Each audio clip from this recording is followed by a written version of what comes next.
I was a part of an intervention team with a nationally known intervention expert, and it was a great opportunity, but I also saw patterns that bothered me that I didn't like.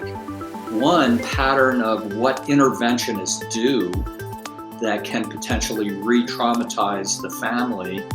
And then the other thing, in working with families, I saw them doing, they like good-natured families that really wanted to support their loved one and help them change.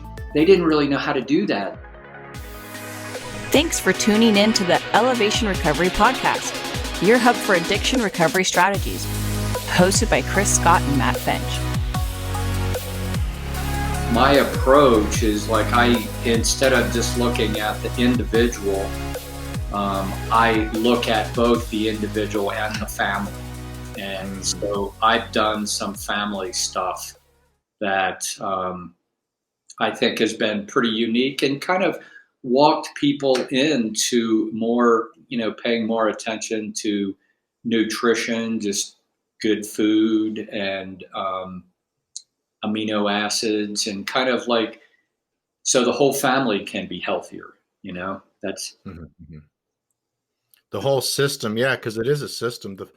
The family's part of their physical environment and it's part of their social environment. I always like to start off and then the conversation just goes in some of the most beautiful places, but I'd love to start off at how you came into this line of work. I love to hear about how people get interested in working with people. Most of us had a past with it, but certainly not everyone at all. And so some of the most awesome addiction professionals I've met never had an addiction before, but they just really know their stuff. So how did you come into this and fall in love with this population? Yeah. So I assume this is part of our recorded conversation, so I'll just jump into that. Thanks for asking me that question, because it's kind of an obvious thing. And so I became a therapist probably 15 or 16 years ago. And at the end of that, I was like, wow, I've learned so much about so many different things. And, I really want to focus on one thing that I'm passionate about and really go into it. And, I can't be a generalist. I can't I don't feel confident that I can do everything. And I love the idea of collaborating with people that have other skills and forming a team around a family that wants change. So I dove deep into what was most passionate to me. And when I asked that question, what do I want to focus on as a therapist, I looked at my own family. And in my family, my mother's father, my grandfather, who showered more love and attention upon me than anybody in my whole life, he was also the alcoholic. And as a child of 7, 8, 9 years old, I didn't really understand that he was an alcoholic. But what I understood is that he loved me unconditionally. And I felt this, and it just changed my world. And, I grew up in a family that there was no substance use addiction. There was no big craziness, but there was trauma that my mom never spoke about between her and her father, my grandfather. And my mom, because she never healed from that trauma, she created a system in her family that is very reminiscent of families with addiction. And so as I be a therapist and I learned more and I worked in different places around addiction, and I started doing some intervention. I was a part of an intervention team with a nationally known intervention expert. And it was a great opportunity, but I also saw patterns that bothered me that I didn't like. one pattern of what interventionists do that can potentially re-traumatize the family. And then the other thing in working with families, I saw them doing, they like good natured families that really wanted to support their loved one and help them change. They didn't really know how to do that. And they were doing some of the same things over and over again. And it reminded me so much of my own family. I'm going, oh my gosh, this. And I saw for myself, I have my drugs and alcohol years, and I got out of that largely by starting a business that I was passionate about and threw a lot of my focus into that, which one could easily transfer to work addiction, which I know is real. Um, but anyhow, I did that, and I really like after I sold that business and I took some time off in the middle of my life, I really got to see how I had limited a lot of my own kind of who I think I am and what I can do and my own behaviors. And I really saw how I had learned this in my own family. And like so many family members experience what I experienced as a child and a young adult. And they probably experience a lot more intensity of it. And I thought, this isn't okay. We have to find a way to, show people that this is not their fault. That addiction in the family happens and it has an impact on people. And one of the biggest problems is I think our culture, one, enables addiction, but it also enables denial of impact. And so denial of impact happens in families, just like it did with my mother, just like it did with me. And so I have been on this mission to really try to support families to look through a new lens, see a new picture, and to make new choices and to understand this is not their fault. Addiction is not their fault. They can't control it. There's things that they can do to influence it for sure, and they try to control it. And I understand why, but I really want families to know, that this is not their fault. And I've had people say, Jeff, but families have done things that are their fault that isn't really helpful. And I go, yeah, that's right. But when they did that, their nervous system was so jacked up, that they felt they had absolutely no other choices. So in that moment, that was their best choice. So I am quite passionate about like a both and kind of focus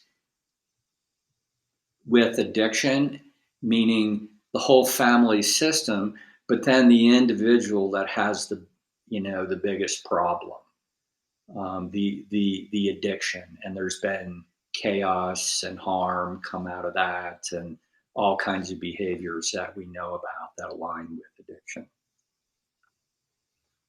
And there's resentment from the family members who are seeing this behavior and thinking because their behavior may be bad that they're a bad person, when really their brain is just so wired now for the drugs that the brain is the controlling what they're doing, and it's so hard for them to stop with the broken, disabled prefrontal cortex. So, and you can correct me if I'm wrong, but I'm understanding that you help not only the main client, but also the family to understand addiction, the holistic aspect of it, the family aspect of it, the environmental, all that. So you help them understand addiction, what their roles are in it, the things that they might have been doing that are prolonging the addiction, the ideas and beliefs they have, oh, it's my fault, or what can I do differently to fix them? So you help to enhance their knowledge, because when people don't know about addiction, Yeah. it's hard to overcome when you do know yourself, when you do know about addiction. But most people are so ignorant, they don't know about addiction. The families don't know, the person doesn't know. and they're just struggling. So it's just a big mess. And it's sad too, because the way I think about it is all the people that are addicted just to alcohol and opioids, that's like in America alone, that's a huge percentage of the population. So I'm just thinking in a numbers way, look at all the workforce, the people that could be building businesses like you did, and the people that could be writing wonderful books, contributing to the country and everything. But a lot of the country is sick, and it's due to the ignorance you're talking about, the stigma, and people not addressing the whole family. With when I coach people, whenever even one family member gets involved, whether it's a spouse or a Yeah. parent, sometimes a sibling, that I'm sure you've experienced this too. It exponentially increases success rates when the family is in, they have their role, they're supportive, compassionate, and they, it's like, so talk about that. What are some of the things that you've seen regarding people coming to you for the first time and being in a certain bad spot, and then through working with you how does that whole system work? Yeah. Yeah.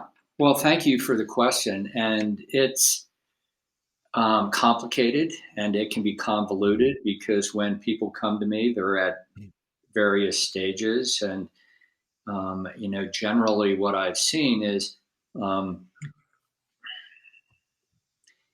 is that families call when they have tried and tried and tried for years, and there's been many different painful things happen, a lot of wounding, and there's been some people in the family that they're over it, they've distanced themselves, they've pulled away, um, and so a lot of times by the time families reach out, they're they're just overwhelmed, they're burnt out, or oftentimes one person in the family will have compassion fatigue, meaning the difference Wow. between burnout and compassion fatigue. Compassion fatigue is like, um, I can't stop trying to help, even though I've tried and tried and tried and tried and tried, and nothing seems to be working. I just can't stop myself because I am so aware that my loved one could die or put themselves at more risk, more harm. And so that's compassion fatigue, where burnout is more like the ambivalence, like, oh my God, we've been doing this over and over, and we've tried A, B, and C, and D, and nothing's worked. And this is an impossible situation. And we just need to cut them off, or the tough love kind of thinking. And I'm not a big fan of the tough love kind of thinking. But when families come to me, one of the first things that I try to help them understand is that, addiction in our culture has different definitions, and it's confusing. And even addiction professionals are confused because there's different definitions. And like the Society of Addiction Medicine, the American ASAM, they have one definition. A lot of the national organization's definition is, it's chronic relapsing brain disease. And the definition that I really like comes from Dr. Gabor Mate, which is any, behavior that initially brings pleasure or relief, and I do it over a long period of time. I crave it. I can't stop it, and it creates harm. And so, with that definition, I've kind of said this in like a room of people, like who could say that they've never been in that situation, done a behavior that they do over and over again. It, creates some problems. They can't stop doing it. So it's like in that definition, there's nothing about substance use. So what I like about that definition is it kind of takes away the us them, the we the family and you the addicted individual kind of thing. And it's like, hey, we're all in this together and we all have ways to cope. So in working with families, one of the first things that I want to do is to help families understand that they're talking with, dealing with, living with a family member who they may feel is a stranger. And one of the reasons why is because the brain impairment, just what you said, and so I really like to help families and the individual with addiction understand there's addiction and there's the personhood of my loved one or one's own individual personhood. There's both. And for family members to, in their thinking, their mindset, their understanding, to be able to separate this in their mind, when they can do that, they're less likely going to try to talk to their loved one and assume that they're talking to the personhood of their loved one. I always say, assume you're talking to addiction. I use, Wow, this is good stuff. it's like that is a small little thing, but it takes people a long time to really understand, these two different things. And like if they are talking to addiction, they're going to use one strategy. They're going to know that there's a big potential for addiction to use them, betray their trust, lies, all the stuff we know about. And there are times, there's moments when family members really get this. What I've seen is then they can look for the moments when they can connect with the personhood of their loved one. And I've heard that happen. I mean, the majority of stuff I do right now is online, so I haven't seen that as much as I've heard that.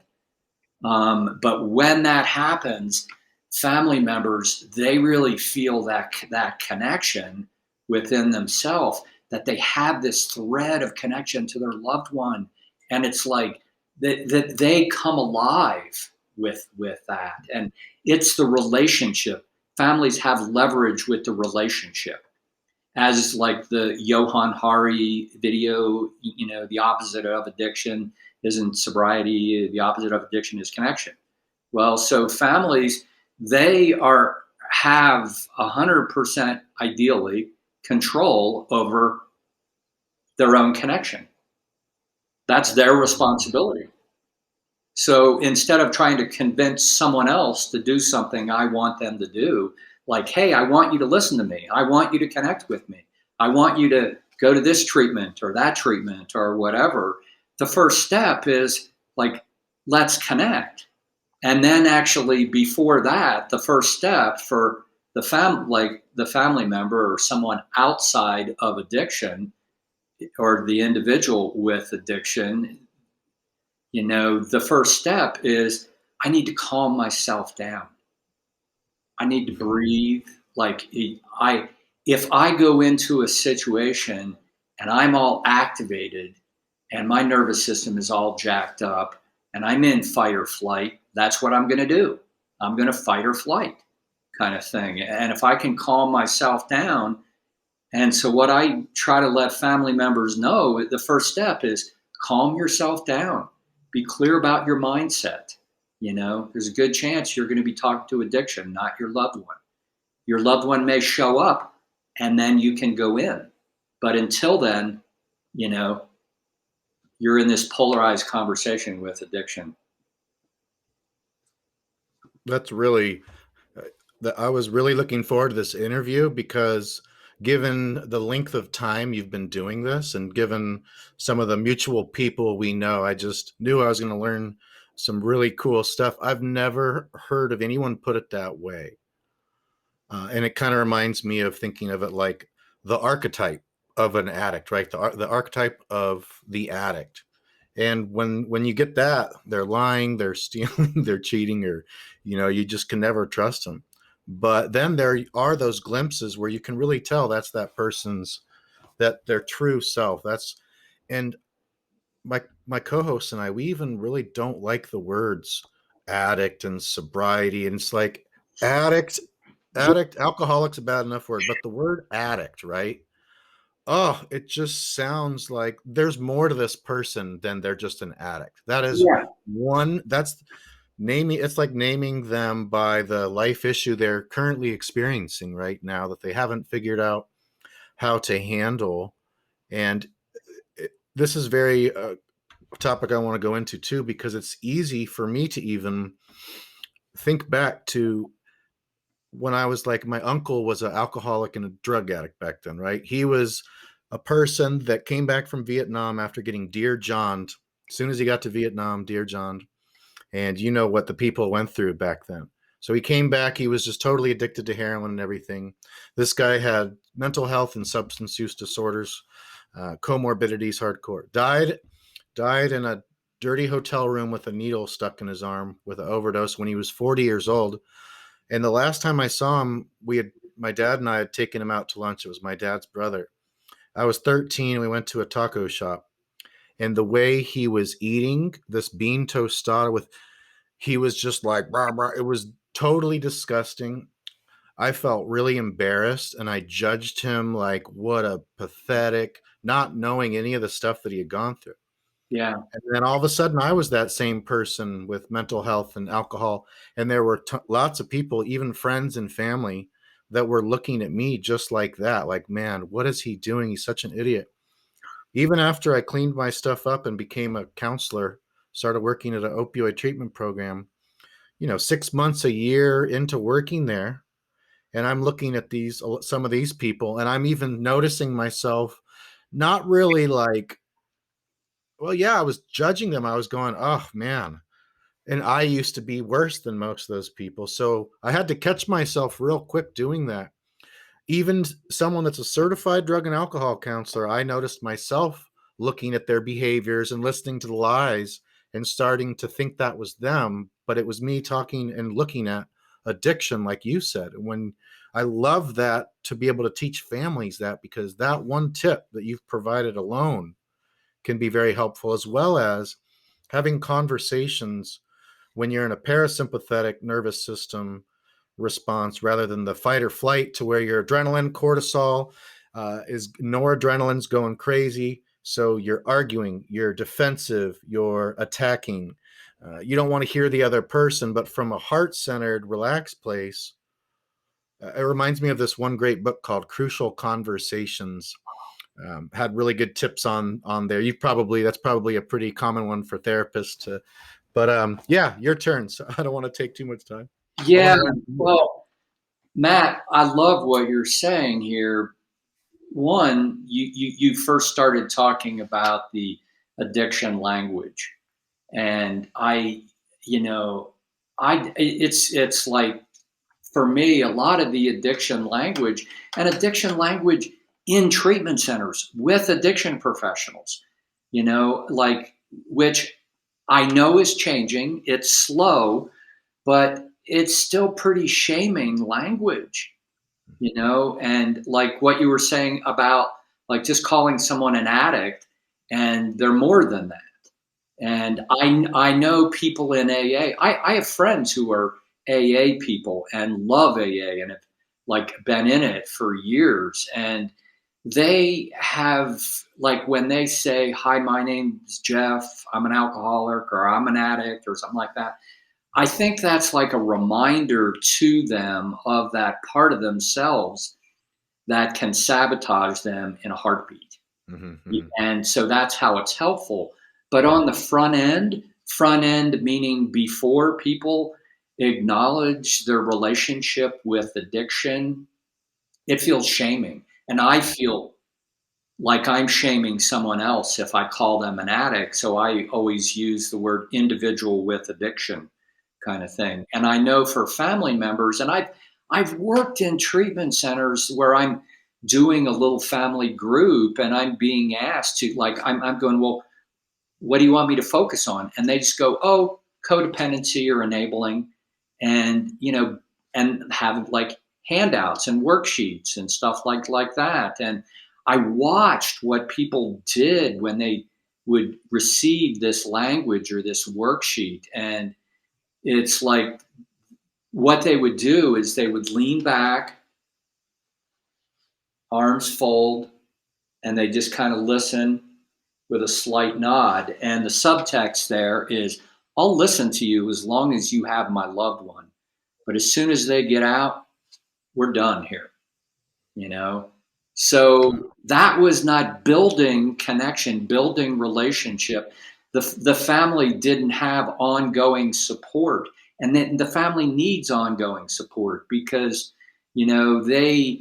if they end up using the same behaviors, the same kind of relational behaviors after their loved one gets out of treatment that they were doing before their loved one went to treatment, that is going to be a problem. That is going to encourage their loved one who just learned these new skills. And best case scenario, they want to come back and really practice and integrate and use these skills every day in their life. It's going to be harder for them to do that with the same kind of relational dynamics of family members. So what ends up happening is higher relapse rates, more conflict conversations, no method of communication to heal and repair old wounds. And for children that grow up in systems like that, they end up kind of carrying those behaviors into their adulthood, just like I did,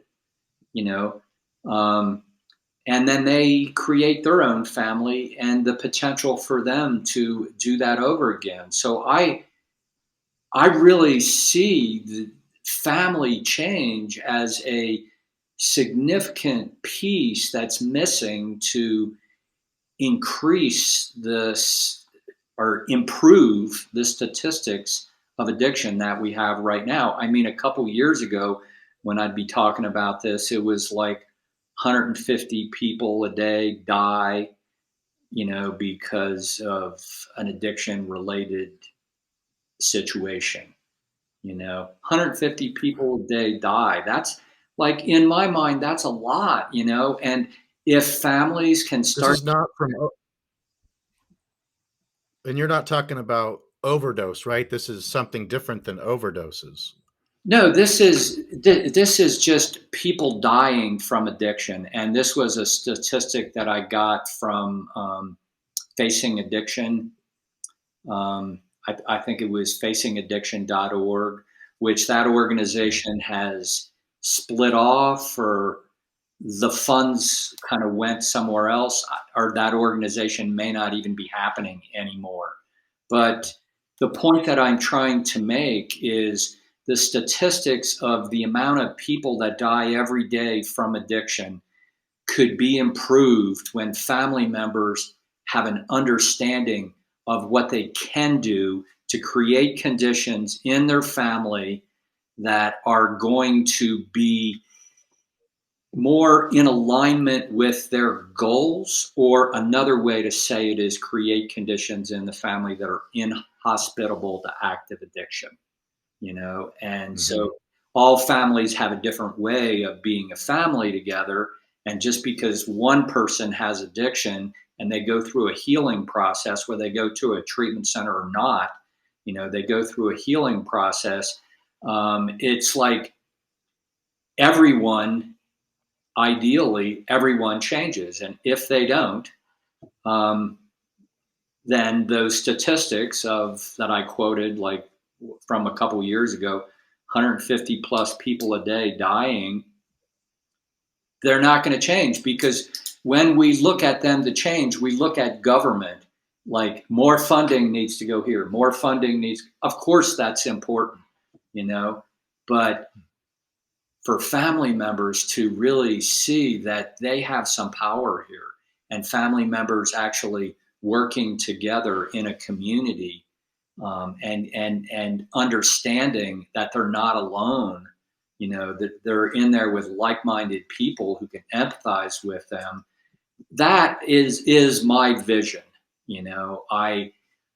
I tried doing that several years ago. I was a little premature, because not enough people, like, I lost money on it.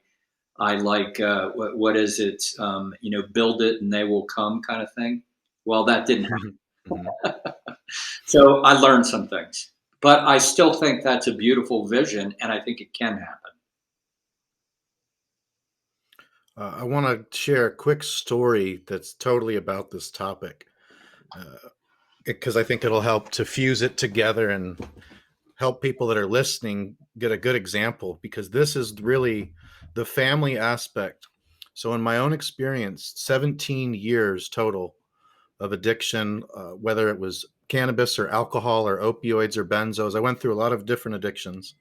And whenever I was hiding it from my family, I could never do it. When I was hiding it from my girl, I'll do the last 2 years of my addiction.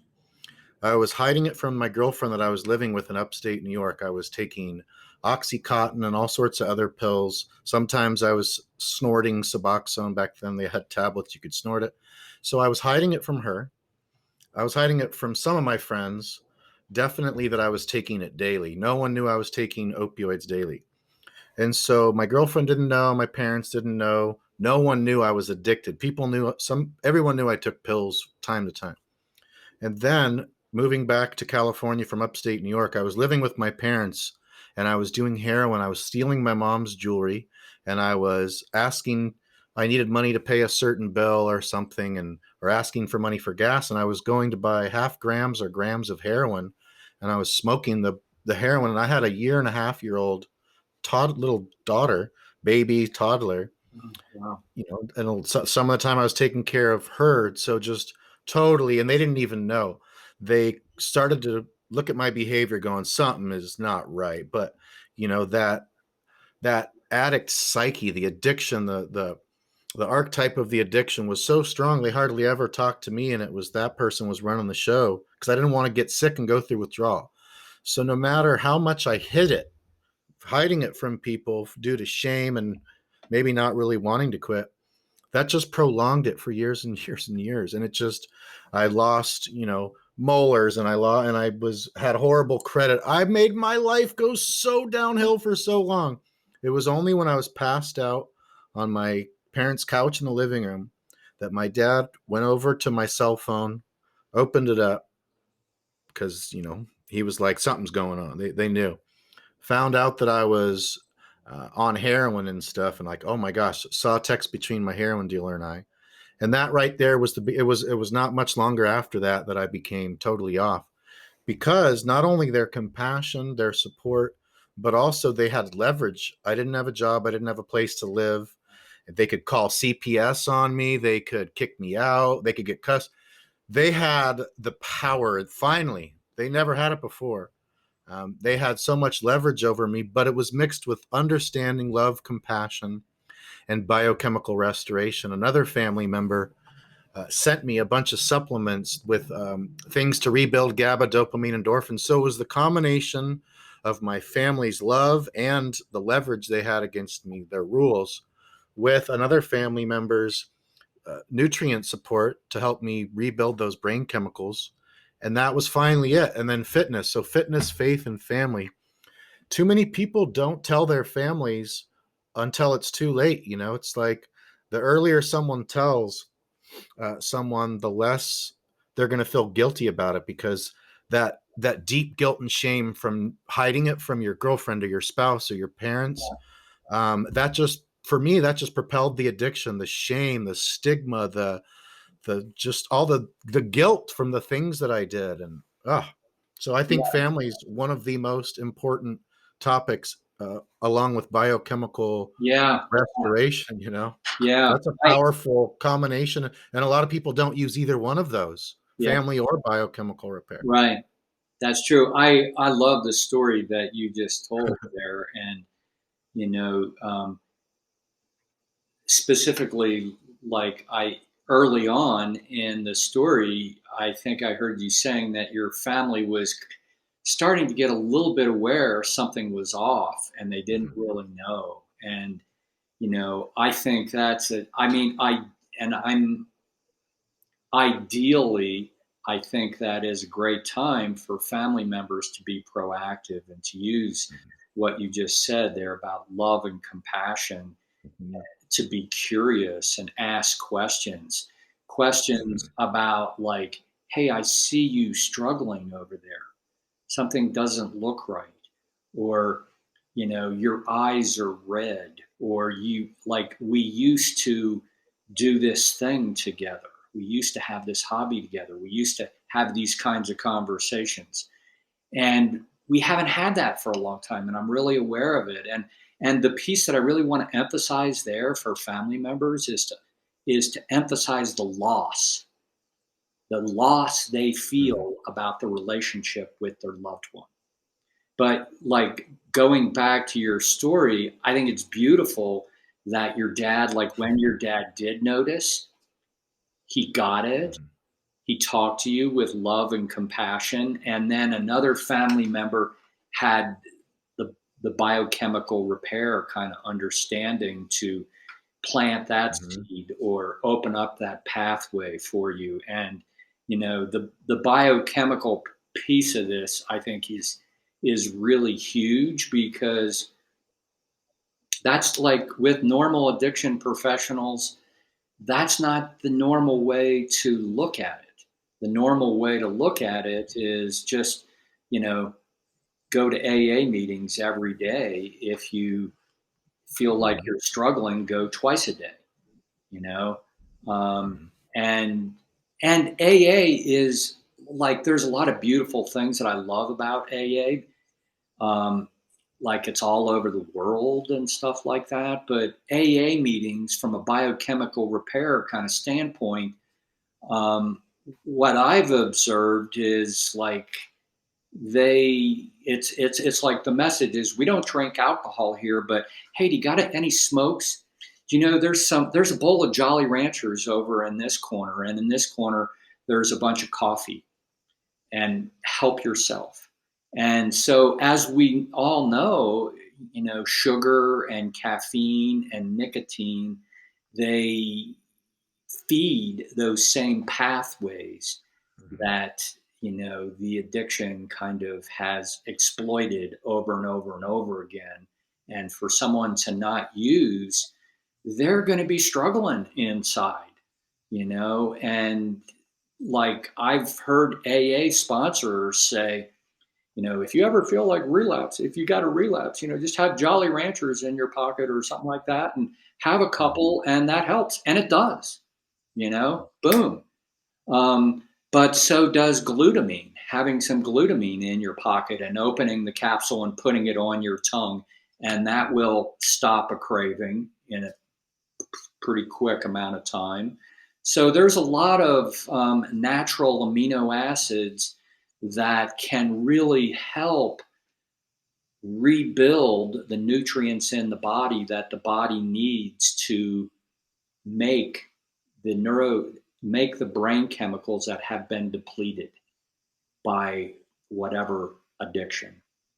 And, I in the work that you do, I'm just, like, learning about that, but I assume that's a big part of what you do as well. Yeah, and I had a visual that was pretty profound and potentially could help a lot of people if implemented. I'm thinking like, wait a second. What if they made a new and updated edition of the Big Book?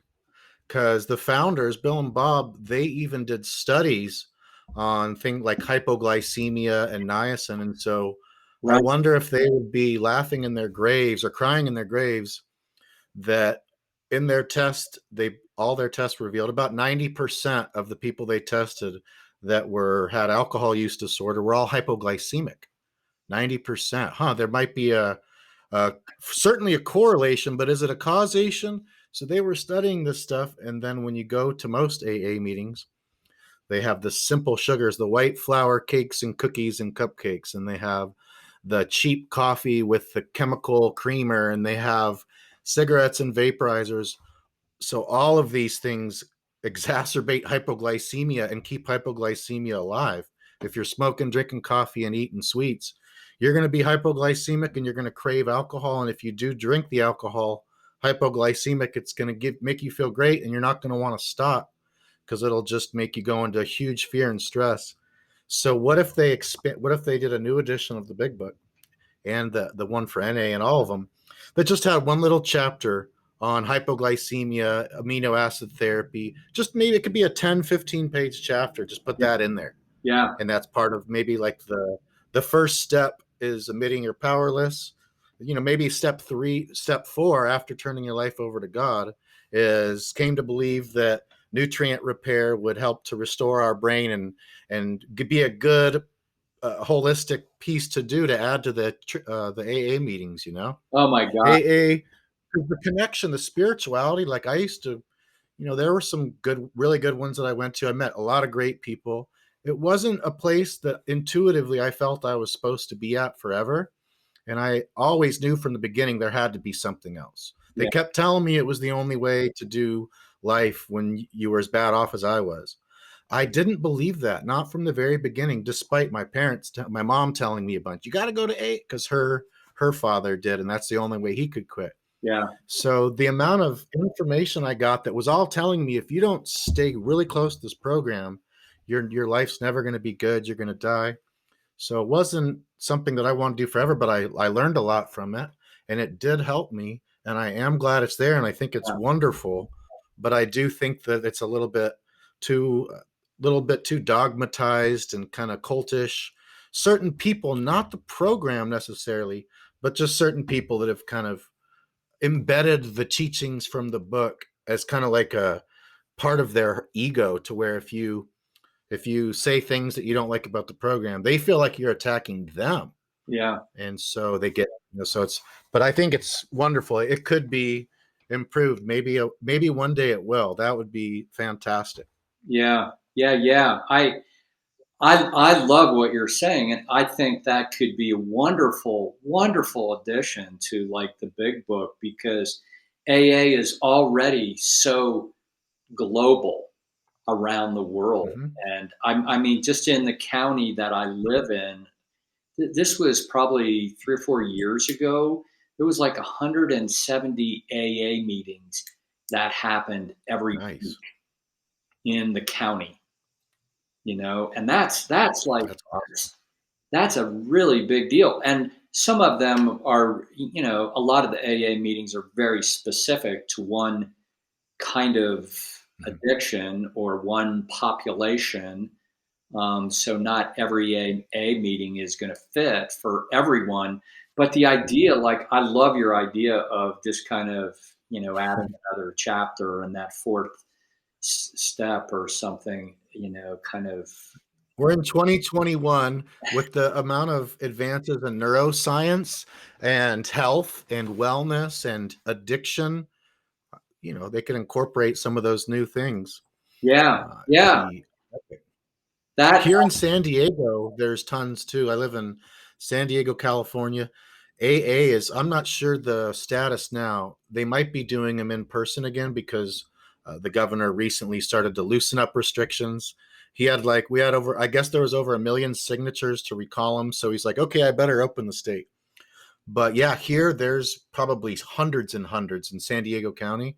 There's probably several hundred meetings. It's a pretty happening place. Lots of people with addictions in San Diego. So one of the things that I see that's under the conversation that we're having right now is belief systems. Like, what is your belief system? What is my belief system? Whoever's listening to this, what is their belief system? And chances are good we're going to have a little bit different belief system. And that's okay. At least I think it's okay. I know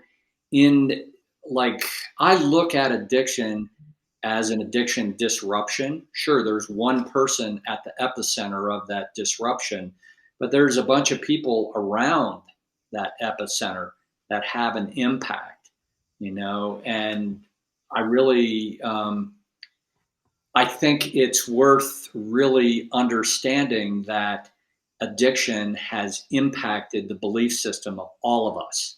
Hmm. And addiction, and I know you know this, but black and white thinking and rigid belief systems goes hand in hand with addiction. The more chaos and threat and danger goes up, the more black and white thinking happens. And actually, it's really necessary because it's like this is life and death. And we don't have time to think about the gray here. It's like make a decision. And our bodies are designed to do that.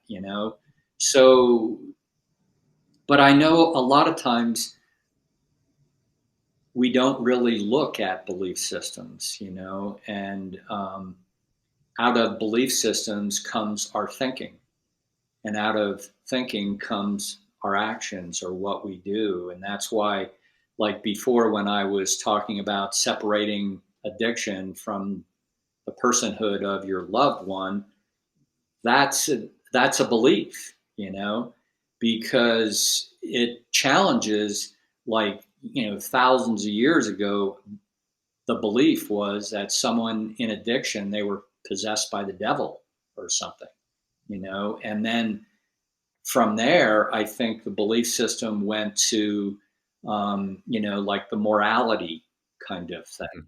But it's still, like looking at that person as if they're deficient or a bad seed, or that they're hopeless. And I don't see it that way. So I'm really trying to explore and understand, and with the families I work with, to kind of help them see an expanded picture to where they can, in their own time, start to question their thinking, their beliefs. And I think it's a helpful thing for all of us to do that, really. And I like what you said about the big book and putting biochemical repair in there. That's a belief system thing too. And, in so part of my belief is that the biochemical repair is a whole different business model than pharmaceuticals. And, just looking at addiction through a medical lens, because it's like that medical lens and pharmaceuticals, like the addiction industry, if I can call it that, kind of feeds the pharmaceutical industry. And there's a, kind of a systemic relationship there. And so the biochemical thing flies in the face of that. There's a lot of, like, when I talk to people, they're like, well, where can I get these amino acids? And I'm going, well, like Everywhere. a health food store, you can get them from Amazon, yeah. So everywhere, exactly like what you said. So it's like there's a number of different challenges going on here at the same time. And so I really try to encourage people to look at all these different factors that contribute, or as you were saying, the difference between correlation and causation. The difference between factors that contribute and just kind of saying that X equals Y. This addiction is because of this kind of thing. When in my mind, it's because a lot of different things. It's so nuanced, right? Oh my gosh, it's incredibly nuanced. And when I'm working with families, they don't really want to hear this. They're just like, Jeff, tell us what to do. Just tell us what to do. And I'm like, well, I could do that. But if I tell you what to do, will you do it? So that's one question. And a lot of times it's like, well, if it, they don't say this, but this is kind of what I hear. If it aligns with my belief system, I'll do it. If it doesn't align with my belief system, I won't do it. And then whoever's trying to coach families, they get into this polarized thing. And, what I'm trying to do is to slow down and help families see this bigger picture. And when they do that, they can understand what's important to them, and they can start making decisions that align with their belief systems, and like not just do tough love because they're exhausted and they had some friend who said, you got to do tough love or it's never going to work. So you're absolutely correct. It is incredibly nuanced here. There's a lot of different pieces, and I'm really a big fan of kind of building teams of professionals around families that want to make change, and even individuals that want to make change, and having release of information signed. And yeah, so there's I think a lot can be done, but if we just expect that we need to wait till the right funding from government or something like that to really make change, my sense is we're going to wait a long time. Yeah, very long time if you're waiting for the government, especially with, and you said this towards the beginning too, things are moving in the right direction, but it's so slow. And in the meantime, while it's going so slow, people are suffering. And you brought up a few things that are just my favorite topics, some of my favorite topics: belief systems and identity. Oh, And so, for instance, I'll tell my clients, or I'll write an article about it or something, to where the people that believe that they can overcome addiction and also believe that they can make a really awesome life without the substance, those are the ones that typically have higher chances than the ones that maybe they do believe they can do it, but oh, it's going to be so long and it's going to be so hard, and maybe they don't necessarily believe that they'll be able to have a great life without this certain substance.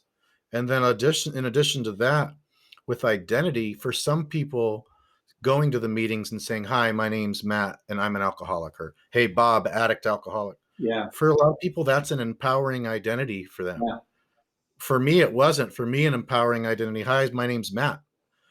And if someone asks, I used to have a severe addiction for almost 20 years, but then I did a lot of work for many years, and now I'm not an addict, I'm not an alcoholic. I overcame addiction. But I had workaholism and I had caffeine addiction, and I had to work through all those too. And I'm still a total work in progress, but I don't associate, I'm not an addict. yeah, But for some people, like you were saying, it helps hold that so they remember. One time at an AA meeting, this guy, he was an old timer, he was really cool, but he said that I got a broken thinker, and I got it doesn't remember the bad times. I got a broken thinker that forgets all the bad stuff and tells me that I can drink. And this guy was just so cool, and it was just you know so for a lot of people, that identity of alcoholic addict, even if they're 30-40 years yeah, clean of the program, yeah. it's empowering for them when Yeah. it works for them. And it's so nuanced, and it's so person, family, environment specific, belief system Oh, specific, biochemical individuality specific. yeah, So when you go to the traditional treatment programs, they're like, all right, here's your counselor, here's the group, here's the 12-step meetings. You got to do 3 of this. You got to get them signed off. You got to go see the psychiatrist to see if you need any medicine. That's cookie cutter shit. What you yeah. and I are talking about is complete opposite of that: cookie cutter or pretty cookie cutter, versus so customized that the person needs a huge team to work with the family to deal with the biochemical, find out what their genetics are like, what food allergies they have. I mean, Yeah. you can get so specific and nuanced with this. So it's refreshing Oh, when I get to talk with people like that, because you and I, obviously, our belief systems, and so anyone that's associated with the Alliance of Addiction Solutions, I'm always knowing that that's going to be a conversation where we're going to have a lot of matching beliefs regarding traditional treatment and regarding addiction. And also I look forward to people that have been doing this for longer than me, because I always learn. I mean, you've been doing it longer, you've seen more, you've learned more. It's just a time thing. And so, plus the way you think with your personality, the experiences you've had, I get to just absorb all this information. Then I get more tools in my repertoire.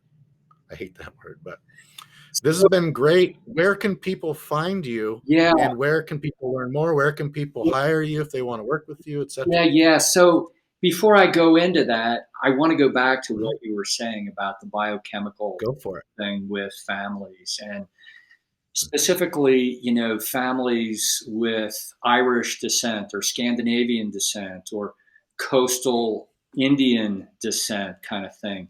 And I learned this from Christina Vasilak in her course, but it's like people with that kind of heritage, they have this genetic imbalance from the get-go where they don't have enough GLA in their system. And I through Joan Matthew Larson's book 7 Weeks to Sobriety, I really saw how she lays out these different kinds of drinkers, and one of them is this, person with a history of this. And what I've done before, when I start to hear that as a family intervention, is just suggest borage oil or evening primrose oil, which has GLA in there.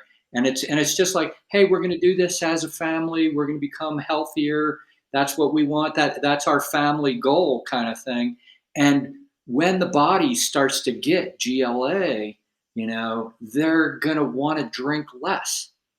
Because the alcohol is this quick solution for them, and it's like if they don't have the alcohol, depression. It just gets bigger and bigger. They have a little bit of alcohol, it magically is gone. And this is like this biochemical stuff. It's real, and it's a family intervention. It sounds so simple, but it's a different belief system. It's a different thought. Anyhow, I regress. Your question about where can people find me. So my website is www.thefamilyrecoverysolution.com. And everything I've done for the last year has been 100% online. And what I love about online, and I've been doing online for years, is families don't live in the same area. And it's a great thing to get families that live all over the place to be aligned with the same information, for them to be able to ask questions, process it, understand it together. And then kind of once they understand that, start to work with it and make decisions as a group based on common understanding. So there's a lot of wonderful things on the internet that I love. And so the website is one way for people to get a hold of me, and another would be my email address, which is jeff@thefamilyrecoverysolution.com. That's another way. My phone number, 720-314-3543, text. And so I am, I have, like I said, I've been on this mission to kind of bring forward more of a both and way of working with addiction, both and meaning with the family and the individual.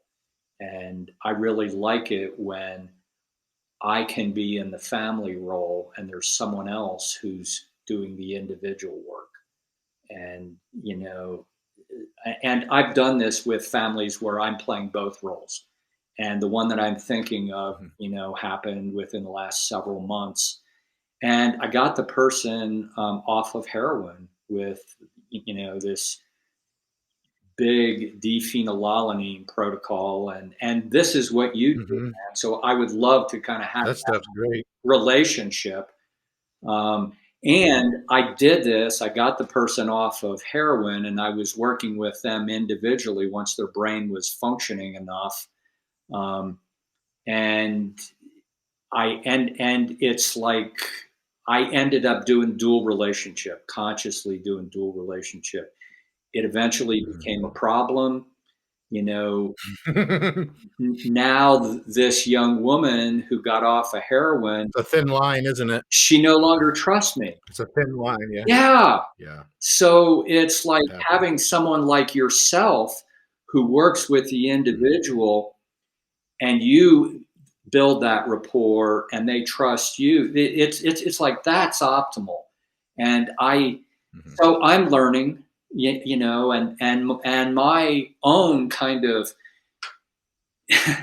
temptation or impulse to want to help and oh my God, we're so close. mhm, Like I fell into mhm, that just like a lot of family members do. So yeah, it's mhm.